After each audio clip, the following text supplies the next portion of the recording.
Hi everybody, this is Farouk, the founder of the website ToKnowMyself.com that gets 500,000 visits each month and that has got 11 million visits so far. Most of the fights that happen between people and friends is caused by wrong understanding or incorrect understanding of the other person.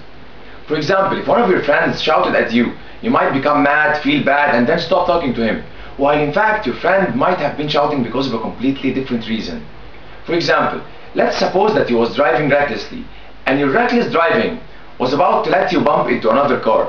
Most probably the other driver will shout at you even if no accident happened.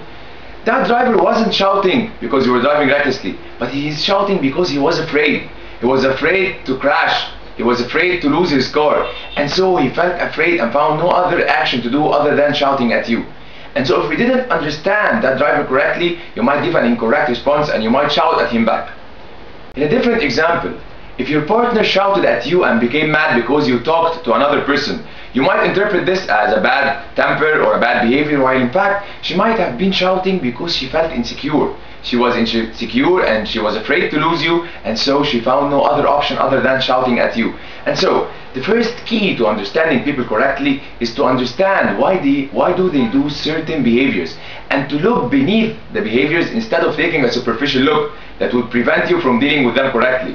If anybody shouted at you and then you stopped talking to him, you will lose people without understanding why. While if you understood why they are acting that way, you will be able to deal with them correctly.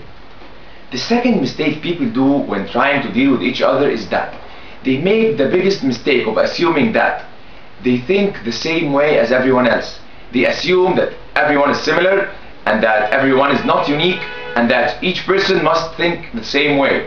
For example, if one of your friends came and told you that he hates his job and he's feeling bad because of it and he wants to quit, if you responded telling him to be strong or that he shouldn't do so because everyone is doing so, that would be a complete disaster, simply because you are not your friend and each one of you has got his own beliefs, has got his own behavior, has got his own way of thinking that was shaped according to his past experience. And so the second key to understanding people is to understand that you are different and that you are not unique and that everyone has got his own belief system.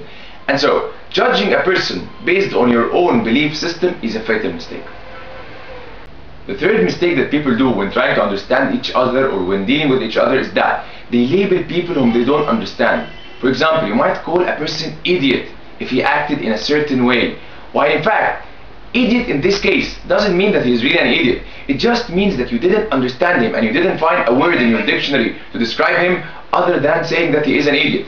And so labeling people is completely dangerous, and it's only done when you don't understand the person. I'm sure you have also heard the term difficult, dealing with a difficult person. There's no such a thing as a difficult person.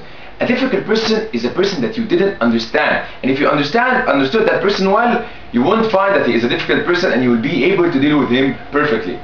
Finally, the fourth mistake and the fourth problem that prevents people from understanding each other is lack of self-confidence. If you lack self-confidence, then most probably you will interpret situations in a different manner and you will understand people incorrectly. That's why most shy people are considered to be arrogant or are perceived to be arrogant. For example, if you saw a shy person who didn't talk to you, who didn't say anything, and who didn't even look at you, you might believe that he is arrogant. You didn't believe that he is arrogant because he has done something wrong. You believe that he is arrogant because you lack self-confidence and you assume that he doesn't want to talk to you. And so building self-confidence would certainly help you judge people in a good way and will help you understand people better. That was all for today. If you want more videos, I'll keep posting more, so feel free to subscribe to my channel by clicking on that green box in here, and feel free to visit my website www.ToKnowMyself.com.